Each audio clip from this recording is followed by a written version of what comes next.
Hello everyone. सो आज की इस वीडियो में आप देखेंगे कुछ महत्वपूर्ण ऑपरेशंस जो 2025 से 26 में भारत, पाकिस्तान और ईरान, इजराइल देशों के बीच हुए हैं। सो इनसे रिलेटेड क्वेश्चंस आपके आने वाले एग्जाम में पूछे जा सकते हैं। पहला ऑपरेशन है ऑपरेशन सर्द हवा, जो भारत पाकिस्तान सीमा पर जैसलमेर में गणतंत्र दिवस से पहले सीमा सुरक्षा बल BSF ने किसी भी संभावित घुसपैठ के प्रयासों को रोकने के लिए ऑपरेशन सर्द हवा नामक एक विशेष अभियान शुरू किया। इसका उद्देश्य सर्दी के मौसम में घने कोहरे के कारण होने वाली दृश्यता में कमी का लाभ उठाकर घुसपैठ प्रयासों को विफल करना है। साधारण भाषा में अगर बात करें तो ऑपरेशन सर्द हवा, जो एक्चुअली में ये बॉर्डर सिक्योरिटी फोर्स के द्वारा सर्दियों में चलाने वाला अभ्यास है, जहां पर बॉर्डर पर सिक्योरिटी रखी जाती है ताकि कोई कोहरे के आवेश में बॉर्डर को पार ना कर सके इलीगल तरीके से, उसका ध्यान रखा जाता है। तो इस ऑपरेशन सर्द हवा का आपको 3 पॉइंट याद रखना। पहला पॉइंट है आपका ये कि ये भारत पाकिस्तान सीमा पर जैसलमेर में हुआ था। दूसरा पॉइंट आपका ये है कि इस ऑपरेशन सर्द हवा को सीमा सुरक्षा बल BSF ने शुरू किया था। तीसरा पॉइंट आपका ये है कि इसका उद्देश्य क्या है, तो इसका उद्देश्य है घुसपैठ के प्रयासों को रोकना यानी विफल करना। तो इन तीनों पॉइंट को आप लोग याद रखिएगा। नेक्स्ट ऑपरेशन है ऑपरेशन शिवा, जिसमें ऑपरेशन शिवा एक वार्षिक बहु एजेंसी प्रयास है, लेकिन इस साल जम्मू के दक्षिण कश्मीर के पहाड़ों में 13,000 फुट की पवित्र गुफा तक अमरनाथ यात्रा मार्ग को सुरक्षित और निगरानी के लिए ये ऑपरेशन किया गया था। साधारण भाषा में बात करें तो अगर आपको याद हो तो operation Shiva, operation Shiv Shakti, operation Mahadev या फिर ऑपरेशन केलर, इन सब का जो संबंध है ये जम्मू कश्मीर में जो आतंकवाद है इनसे संबंधित है। तो ये पॉइंट आप लोगों को ध्यान में रखना है। तीसरा ऑपरेशन है आपका ऑपरेशन राइजिंग लायन, जो कि 13 जून 2025 को इजराइल ने ऑपरेशन राइजिंग लायन के तहत ईरान के परमाणु और सैन्य ठिकानों को निशाना बनाकर हवाई हमला किया था। साधारण भाषा में बात करें तो अभी कुछ दिन पहले इजराइल और ईरान के मध्य संघर्ष चला था। तो इजराइल ने जब ईरान के ऊपर अटैक किया था वो था ऑपरेशन राइजिंग लायन। इजराइल ने ऑपरेशन राइजिंग लायन के तहत ईरान के परमाणु और सैन्य ठिकानों को निशाना बनाया था। तो ये था आपका ऑपरेशन राइजिंग लायन। इसके बाद अब इसके विरोध में ईरान के द्वारा इजराइल पर जो अटैक हुआ है उसका नाम था ऑपरेशन 2 प्रॉमिस 3। तो इस पॉइंट को आप लोग याद रखिएगा कि जब इजराइल ने ईरान के ऊपर अटैक किया था उस ऑपरेशन का नाम है ऑपरेशन राइजिंग लायन, पर जब इसके विरोध में ईरान के द्वारा इजराइल पर जो अटैक हुआ उसका नाम था ऑपरेशन 2 प्रॉमिस 3। तो इन दोनों ऑपरेशन के नाम आप लोग याद रखिएगा और कंफ्यूज मत होइएगा।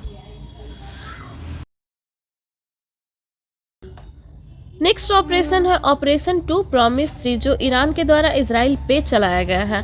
तो इजराइल ने अपने ऑपरेशन राइजिंग लायन के तहत ईरान की परमाणु सुविधाओं और रक्षा मंत्रालय को निशाना बनाया। इसके विरोध में ईरान ने ऑपरेशन 2 प्रॉमिस 3 शुरू किया, जिसमें इजरायली शहरों को निशाना बनाया गया। साधारण भाषा में बात करें तो इजराइल ने अपने ऑपरेशन राइजिंग लायन के तहत ईरान के परमाणु सुविधाओं और रक्षा मंत्रालय को निशाना बनाया। इसके विरोध में ईरान ने ऑपरेशन 2 प्रॉमिस 3 के तहत आपके इजरायली शहरों को निशाना बनाया। तो अगर आपको ध्यान है तो देखिए, इजराइल ने ईरान के खिलाफ ऑपरेशन राइजिंग लायन और ईरान ने इजराइल के खिलाफ कौन सा ऑपरेशन चलाया, तो ये था आपका ऑपरेशन 2 प्रॉमिस 3। अगला ऑपरेशन है ऑपरेशन ब्लैक फॉरेस्ट, जिसे 26 मार्च 2026 तक नक्सलवाद को खत्म करने के लक्ष्य को हासिल करने के लिए सुरक्षा बल के द्वारा छत्तीसगढ़ तेलंगाना सीमा पर करेंगे टालू हिल के पास नक्सलियों की कमर तोड़ने के लिए अब तक का सबसे बड़ा ऑपरेशन ऑपरेशन ब्लैक फॉरेस्ट चलाया जाएगा। तो इस पॉइंट को आप लोग याद रखिएगा क्योंकि ये काफी इंपॉर्टेंट है और करंट भी है।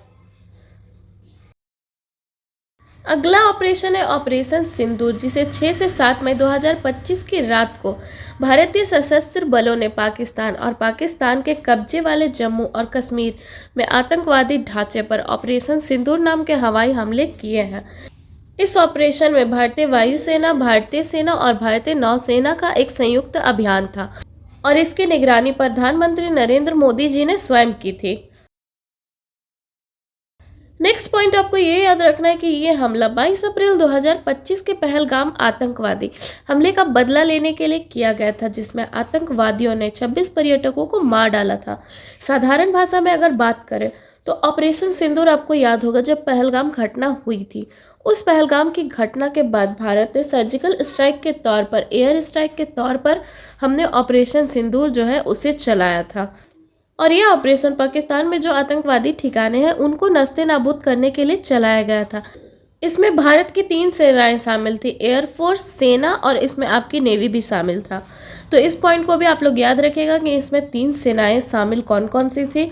अगर पूछा जाए कि ब्रीफिंग कौन कर रहा था, तो इसमें बिग कमांडर वोमिका सिंह और इसके अलावा कर्नल सोफिया कुरैशी जो थी, ये लोग ब्रीफिंग कर रहे थे। तो इन सारे पॉइंट्स को आप लोग याद रखिएगा। अगला ऑपरेशन है ऑपरेशन सिंधु, जिसको 18 जून 2025 को भारत सरकार ने चल रहे इजराइल ईरान के युद्ध के कारण ईरान में फंसे जो भारतीय नागरिक थे उनको निकालने के लिए इस ऑपरेशन सिंधु को शुरू किया। और ये ऑपरेशन ईरान और आर्मेनिया सरकार के सहयोग से शुरू किया गया था। तो इस पॉइंट को भी आप लोग याद रखेगा। अगर पूछा जाए कि ऑपरेशन सिंधु कब चलाया गया था, तो ये आपका 18 जून 2025 को चलाया गया था। अगला ऑपरेशन है ऑपरेशन कालनेमी, जो 10 जुलाई 2025 को उत्तराखंड के मुख्यमंत्री पुष्कर सिंह धामी ने ऑपरेशन कालनेमी शुरू किया है, ताकि लोगों को ठगने और धर्म का दुरुपयोग करने वाले फर्जी संतों के खिलाफ कड़ी कार्रवाई की जा सके। साधारण भाषा में अगर बात करें तो ऑपरेशन कालनेमी ये उत्तराखंड सरकार और उत्तराखंड पुलिस द्वारा राज्य में साधु या धार्मिक गुरुओं के भेष में ठगी या असामाजिक गतिविधियों और पहचान छिपाकर अपराध करने वाले फर्जी बाबाओं, ढोंगियों के खिलाफ चलाया जा रहा है एक बेहद सख्त अभियान है। इसका उद्देश्य सावन के महीने और कांवड़ यात्रा के दौरान सनातन धर्म को बदनाम करने और लोगों की आस्था का फायदा उठाकर धोखाधड़ी करने वाले असामाजिक तत्वों को पकड़ना। तो इस पॉइंट को आप लोग याद रखिएगा कि ये 10 जुलाई 2025 को चलाया गया था। ये उत्तराखंड के मुख्यमंत्री पुष्कर सिंह धामी के द्वारा चलाया गया था। इस ऑपरेशन का नाम कालनेमी है। तो इस पॉइंट को आप लोग याद रखिएगा। अगला ऑपरेशन है ऑपरेशन शिव शक्ति। और मैं पहले आप लोगों को बताई थी, जितना भी ऑपरेशन शिवा है, ऑपरेशन शिव शक्ति है या ऑपरेशन महादेवी, ये सारे जम्मू कश्मीर से जुड़े हुए हैं। तो ऑपरेशन शिव शक्ति भारतीय सेना के व्हाइट नाइट कोर या 16 कोर और जम्मू और कश्मीर पुलिस द्वारा संयुक्त रूप से आतंकवाद के विरुद्ध संचालित किया गया था। ये अभियान सेना और स्थानीय पुलिस के समन्वय से चलाया गया था। इस ऑपरेशन शिव शक्ति का मुख्य उद्देश्य था सीमा पार से होने वाली घुसपैठ को रोकना और क्षेत्र में सक्रिय आतंकवादियों का सफाया करना। तो इन सारे पॉइंट को आप लोग याद रखिएगा। इन सारे ऑपरेशनों को भी आप लोग याद रखिएगा, क्योंकि इनमें से किसी से भी क्वेश्चन पूछा जा सकता है। और ये सारे ऑपरेशंस काफ़ी इंपॉर्टेंट है और ये 2025 से 26 का है। तो ये आपका करंट में आएगा, तो इनमें से किसी से भी एग्जाम में पूछा आपका जा सकता है। Thank you.